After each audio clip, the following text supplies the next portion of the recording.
मैं रात को ड्राइव कर रहा था, अकेला अंधेरे रास्ते पर, जहां की सिर्फ मेरी कार के पिछले टेल लाइट्स ही मेरे साथ थे। आसमान में चांदनी की कमी थी और तारों की जगह आंधियों ने अपनी जगह ले ली थी। मेरा मन डर के साथ भरा हुआ था, लेकिन मैंने अपने आप को यहां तक ले आया कि आगे का रास्ता न ही मेरे पीछे है और न ही कहीं अन्य वाहन। जब मैं रास्ते का एक आदमी बनाने के लिए कार को रोकने के लिए थोड़ा हल्का ब्रेक मारा, तो उसने मेरे दिल में एक अजीब सा डर जगाया। वह आदमी लंबी काली कोट और मुंह पर लुकावटी बालों के साथ था। मैंने उसे नजरअंदाज किया और कार आगे बढ़ाने का प्रयास किया, लेकिन कुछ देर बाद जब मैं दर्शन के लिए वापस मुड़ा तो उस व्यक्ति का पता नहीं था। मेरी सांसें गहराई से हो गईं और मेरा हृदय तेजी से धड़क रहा था। क्या वह व्यक्ति वास्तव में था या फिर मेरी विचारधारा में कुछ गड़बड़ थी, मैं नहीं जान पाया। मेरी नजर फिर से रास्ते पर आ गई और मैंने अपनी ध्यान को फिर से रोड पर मोड़ दिया। रात का अंधेरा था और मेरी कार की हेडलाइट्स ही मेरी राहत थी, लेकिन फिर से एक अजीब सी चेतावनी के रूप में मेरे मन में कुछ अजीब सा उठा, जैसे कोई मुझे कह रहा हो कि मेरे पीछे कुछ है। मैंने पीछे देखा, लेकिन कुछ नहीं था।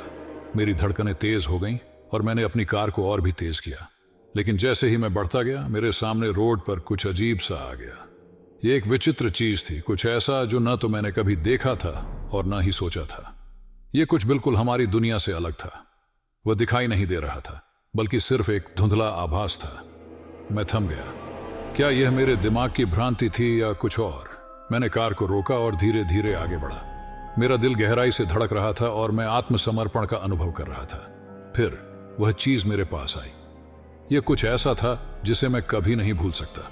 उसकी आंखें, वे आंखें जो न केवल मेरे दिमाग में घातक भय का अनुभव करा रही थीं, बल्कि मेरे आसपास के हवाई दबाव को भी बदल दिया।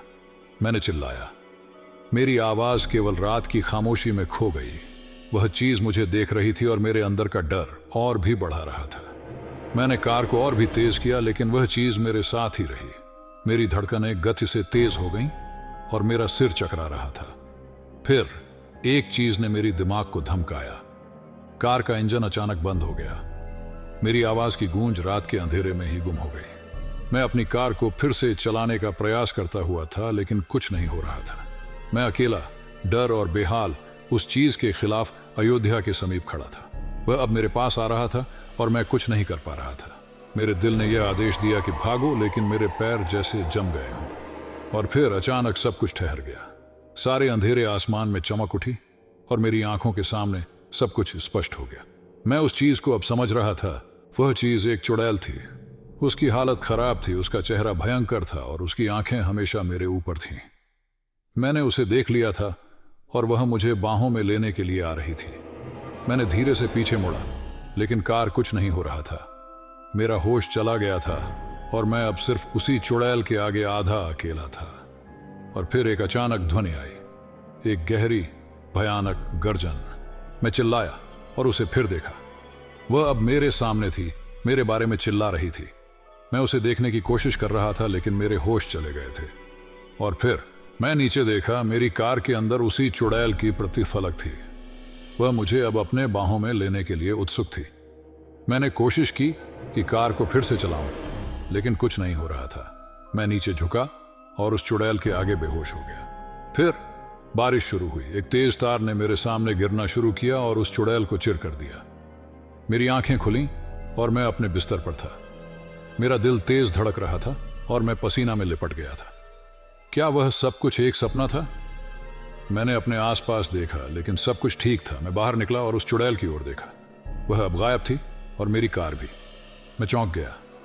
क्या यह सब मेरे दिमाग का कोई खिलौना था या कुछ और? फिर एक आवाज आई, क्या हुआ बेटा? मेरी मां कहती हुई थी। तुम कहां रात भर रहे थे? मैंने उसे सब कुछ बताया, लेकिन वह मुझे विश्वास नहीं कर रही थी। शायद तुम्हें कुछ अजीब सपने दिख रहे थे। अब चलो अपना रात का खाना खाओ।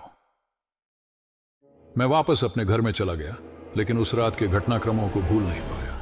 उस चुड़ैल का चेहरा, उसकी आंखें, वह भयानक गर्जन, सब कुछ मेरे दिमाग में बस गया था।